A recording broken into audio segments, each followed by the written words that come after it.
punto por punto. Ang pupuntuhan ko ngayon dito yung mga kawawang pensioner, lalo na mga widows. Ngayon katatawag lang sa akin,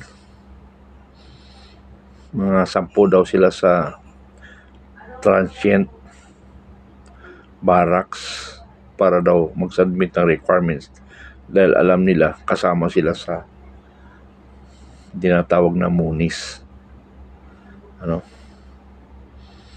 Tapos pagkausap mo rin yung mga personal taga PGMC,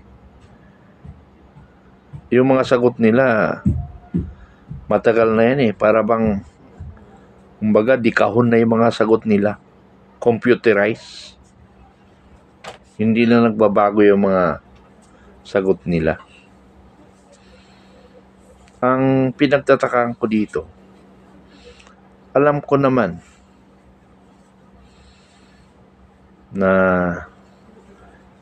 personnel lang sila dyan dahil nga siguro hindi na nila alam yung sasagot, kaya kung ano na lang may sagot, dahil hindi rin nila siguro nalalaman ang mga nangyayari sa taas. Kasi siyempre normally officer lang nakakalam dyan sa mga problemang malalim,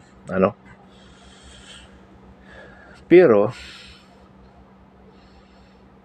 magtitiis sila kasi malaki ang allowance nila sa PGMC. Please correct me if I'm wrong. Sabi nung isang nag-retired dyan, yung sweldo nila at saka yung allowance halos magkaparehas. Kaya nagtitiis sila dyan sa PGMC. Isang information na naman na kabalyer yung nagsalita sa akin Alam mo, sabi niya, alam mo sir, yung isang bata ko dyan sa PGMC nag-retired dahil hindi niya daw makayanan. Anong ibig sabihin na hindi makayanan? Yung isa rin, isang officer, di ko na sabihin kung anong klaseng officer siya, matagal na yan, sabi niya. Matagal na yang nangyayaring ganyan. Pinapalamig lang nila. Tapos uulitin. Pero maganda yung ginagawa nyo dahil nakakalampag sila. Kahit papano, nag-release sila. Ngayon, kung wala nagkakalampag yan, sinisigurado na nagsabi sa akin na matutulog na lang yan. Pero nung i-present sa akin ng Task Force Differential April 20, 2021, tandang-tanda ko ito dahil ito ang araw ng kamatayan ng panganay namin, na kung saan naimpormahan ako na patay na yung aming panganay. Then naimpormahan rin ako ng PGMC na yung araw na yun magkakaroon kami ng meeting, at nasabi sa akin, sir, doon sa 18 billion plus, ang natira 4.9 billion na lang dahil nga maraming fake na mga byuda. Yun ang alibay. Pero since April 2021 ay nag-release rin sila. Pakonti-konti. Yung mga kasama ko nung complainant, hindi na nagsikibuan kasi inirelease nila. Tapos yung mga ibang kasama ko dito na mga very active sa akin na tumatawag, nanahimik na. Bakit? Na-release na yun. Nanahimik na sila Yung mga identify na lumalaban, yun ang talagang tuluyan nilang hindi ibibigay yun. Unless magreklamo na lang tayo. Yung mga identify na mga nagko-complain, sinisigurado ko mahirapan i-release kayo. Mabuti na lang yung isang Bali 3 yata yung nag-arta. Nirilisan. Pero kulang pa rin. Ano? So sa ngayon, hindi na 4.9. Maring 4 billion na lang. Ano? Pero marami pa rin. Biro 4 billion. Yung top 10 na pinangmayaman sa Pilipinas is 4 billion pesos. Top 10 yun na pang 10. So ibig sabihin, pag ikaw lang mag-isa nun, pinakamayaman ka na rin sa Pilipinas. Ha? So ibig sabihin yan, hindi lang iisa may gawa niyan. Marami yan. Siguro mga nasa 10 o mahigit pa 10 yan sila. Sharing. Sa akin duda, may nakarating sa Senado. Saka hindi ko lang ipaliwanag yun kasi mahirap na. Pero pag individual na nakakausap ko, mista-mista, dinidiri ko sinasabi. Pero sa public, mahirap na kasi ikukot ako eh. Wala akong katibayan. Pero kung mga kasama-kasamang mga officer, dinidiscuss ko. Ang sabi na sa akin, ay, pwede yan. So, sorry kasi kailangan na lang natin baka sakaling matablan kayo. Or yung dating task force differential natablan. Dahil mismo ang mga kamag-anak niya ang nagpahinto sa kanya, umalis ka na dyan. Dahil sa kabibira ko sa social media. Sana yung mga kamag-anak na suspect ko, alam nyo na yun. Mga galing sa PGMC. At saka hindi lang galing PGMC. May Malacanang, may DND, Office of Chief Staff. Pero wala ko sinabi kung sino pero bahala na kayo. Opisina yung sinasabi ko Ngayon, kapag pumiyok ka, ikaw na yun. So, patunayan natin sa korte na hindi ikaw yun. Magpresenta ka rin ng dokumento. Ganun lang ang simpleng counter natin. Kaya hindi ako nadidimanda sa mga sinasabi ko. Dahil, pag dinimanda nila ako, i-prove nila na hindi totoo yung sinasabi ko. Ganun kasimple. Kaya nga sabi ng mga matatalino na nagko-comment sa akin, kung may ebidensya ka, mag-complain ka. Wala nga ako ebidensya sila may hawak di sila mag-complain sa akin kung mali yung sinasabi ko. Since 2020 pa ako nagreklamo niyan Bakit? Wala pang sinasampang kaso sa akin. Kasi ipoprove rin nila na mali yung sinasabi ko. Di ba? Para ma-charge na akong libel o anong character assassination nyo, ano pa man. I-prove nila yun na hindi totoo yung sinasabi ko. Ganun lang kasimple yan marami na nanakot sa akin. Sa utig na, tinakot ako So, delikado yung ginagawa mo. Baka mawalang pension mo. Hindi, pero kuha ko lang sir, kwento ko kasi may ganito, ganyan na tanggal sir. Sabi sa akin. Kung duwag ako, minto na ako. Ngayon, kung mawala ang pension ko, para sila kami mawawalan. Kasi mawawala kami sa mundo Di ba? Ganun lang yan. Siyempre, ikaw nagsasalita ka sa katotohanan. Tapos, mali ang gagawin sa'yo. So, magre-rebuild ka talaga. Yung iba nga dahil nga sa politika mga sundalo, mga officers, sumama sa NPA para lang mag-rebuild para makapaghiganti. Ay, hindi ko naman gawain yun. Magagawa na lang ako ng organization para labanan ang gobyerno. Pero hindi naman ang gobyerno kalaban dyan eh. Kung hindi individuals na sa government. Bakit ka papasok ng NPA? Sayang lang yung sinumpa natin. Sino ba yung pumapasok sa NPA para maghanap ng kakampi? Kasi pag pumasok sa NPA, may lakas ka. Mayroong kang taguan. Eh di, ang ginagawa ko, magbuo ako ng anti-corruption, pero ilan lang kami. Yung kasama ko pala dito eh, hindi naman pala anti-corruption, ilan lang yung anti-corruption. Pro-money. Ha? Hindi naman sila corrupt, pero pro-money. Yung kasama ko dito, kaya hindi kumikilos kasi walang money. Ha? Walang money. Kaya walang kumikilos. Pero marami na kami. Millions na kami dito sa BOD. Kaya lang silent. Ano? Sana maging totoo sana yung pangarap namin para maging active na yung mga kasama ko. Ano? Sana maging active. Maging totoo yung pangarap namin para maging active. Okay, balik tayo sa nakakaawang mga pensyonada. Ano? Hindi ba tayo naaawa? Mga kapwa ko officer? Nakakaya niyo bang yumaman? Pakainin yung anak ninyo?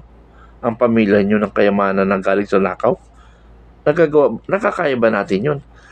Normal lang yun. Yung kahit pa paano, bigyan mo ng consideration ang pamilya mo.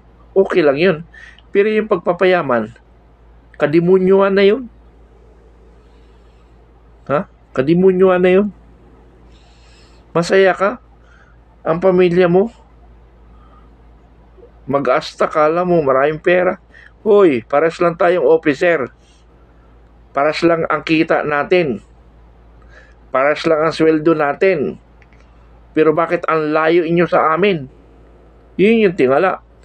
Tanga ka, sabi niya. Ha? Yung naghahanap buhay ka, nasa serbisyo ka, pero although demokrasya tayo, pero banggitin ko lang, nasa serbisyo ka, nagninegosyo ka, ha? Ang sundalo, 24 hours duty. Ibig mo sabihin, magninegosyo ka lang pag leave ka at saka rinar. Kaya focus ka sa negosyo mo. Hindi. 24 hours duty tayo eh. Ang pahinga lang natin, leave, passes, or sa gabi. Yun ang pahinga natin. Di ba? Ang pahinga natin matulog. Yun lang yung pahinga natin. Bakit may panahon ka pa sa negosyo mo? Sinabay mo ang negosyo at saka serbisyo. Dapat negosyo ang pinasukan nyo, hindi serbisyo.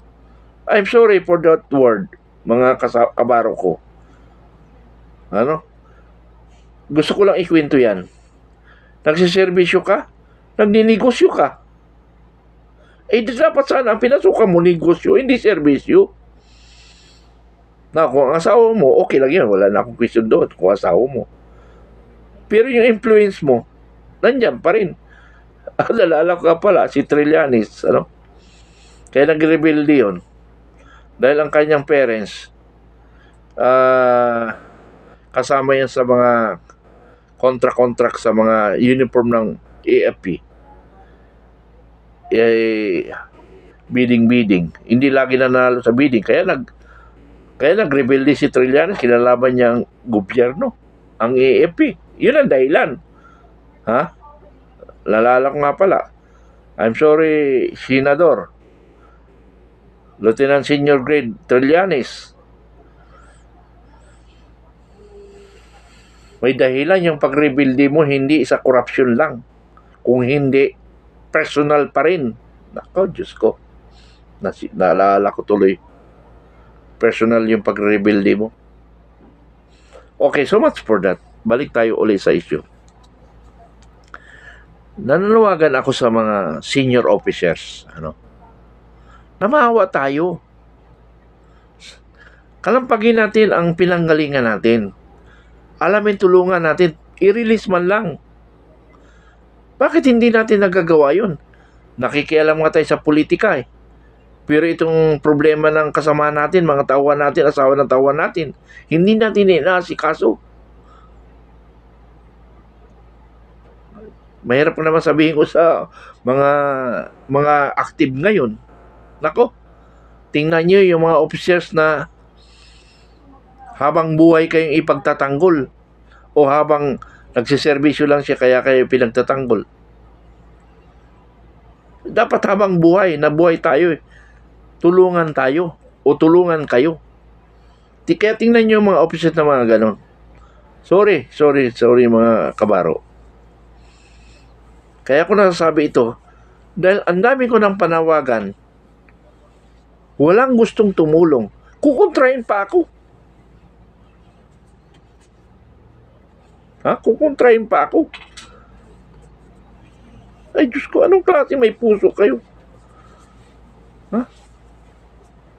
Grabe naman ang puso nyo. Yung mga mahirap na mga widows dyan, hindi natin matulungan. Pero pag nung panahon natin, alam mo sila mag-asawa, nang bisita natin sa bahay, napakaganda ng serbisyo nila sa atin. Silang mag-asawa. Hindi nga malaman kung anong gagawin ng mga junior officer o sargento. Pag-istima sa atin. Now, retired na tayo, hinayaan na lang natin. Pero balik tayo sa mga active. Kanino ba trabaho ito? Yung problemang ito. Although retired na kami, wala nang pakialam sa amin ng EFP. Kung hindi PGMC na lang. Pero trabaho ito ng J1 personnel. J1. Wake up. Sergeant Major Office. Wake up. UISPA. Wake up. Anong klaseng opisina nyo? Kung hindi kayo nakakatulong. Tapos, minsan pa may nabasa kong sulat. Nakialam sa mga complaint. Why not to investigate? Bakit maraming complaint? Diba? UISPA, yun ang trabaho niya, diba? Why to conduct investigation or inquiry? Bakit ang daming complaint ang daming mga kawang pensioner? Trabaho niyo yun eh. I-recommend nyo sa Provost Marshal. Or i-recommend nyo sa UTIG. Dalawa lang ang pupunta nyo. UTIG o Provost Marshal. Di ba yun? UTIG. May annual inspection kayo. Anong nangyayari sa annual inspection ninyo? Ay, Diyos ko. Dapat yung UTIG, yung UTIG, mayroon mag-inspection sa UTIG Green. I'm sorry, sir, bago ka lang dyan. Dapat mayroon nag-inspection din sa inyo. Ano ang resulta ninyo? Ang problema, direct to tube stop kayo. Dapat may another office. Siguro, ang na-best dito siguro, yung chaplain. Yung chaplain. Kasi makadiyos ito. Tingnan ko lang kung may magawa ang chaplain dito. Yung kumbaga sa barangay, may lupon. O gawin natin, kaya yan, sa EFP. Yung chaplain ang head natin. Pero ewan ko lang, baka madungisan pa yung pagkapari niya. Dahil may boss siya, di susunod rin siya sa boss. Wala rin mangyari. Diyos ko, wala tayo po. Kaya nga doon sa COA, yung sa COA, pinunta ko dati babae, entertain ako, ganyan-ganyan. Pagbalik ko, iba na ang COA namin, ng pensioner. Lalaki na, from the National Police. Nagdebate kami, konting light debate lang. Tapos sinabi, I'm sorry sir pero ito yung naramdaman ko, dapat gusto ko lang ilabas. Dapat yung COA, kinukuha rin. Sabi niya, sir, medyo masakit yung sinabi mo. Pero, yun ang opinion mo eh. Totoo yun, sir, sabi ko, mas mahirap yung ipagdadaldal na kita sa labas hindi ko sinasabi directly sa inyo. Dapat ang kuha. May nagkukuha rin. Tapos yung nagkukuha ko, mayroon rin. Ako wala talaga pupuntahan. Diyos ko, corruption pa rin. So much for that. Yun na lang ang issue ko. Maawa naman kayo. Maawa kayo. Maawa kayo. Mga senior officers, kumilos tayo. Tulungan natin lahat yung mga pensioner. Ha? Sarap ng buhay natin noon. Pinagsisilbihan tayo ng maganda. Tapos hindi natin sila naalaala. Ngayon lang may tumawag sa akin. Ngayong gabi. February 19. Andun daw sila sa Transin Barracks. Ano? So, kawawa talaga. Nangutang sila pumunta ng Manila, galing Mindanao o other part of Visaya. Tapos ngayon, uuwi sila, naghanap sila pamasahe. Sabi ko, pumunta kayo kay Tube Stop, humingi kayo ng pamasahe para maalarma rin si Tube Stop. Salamat!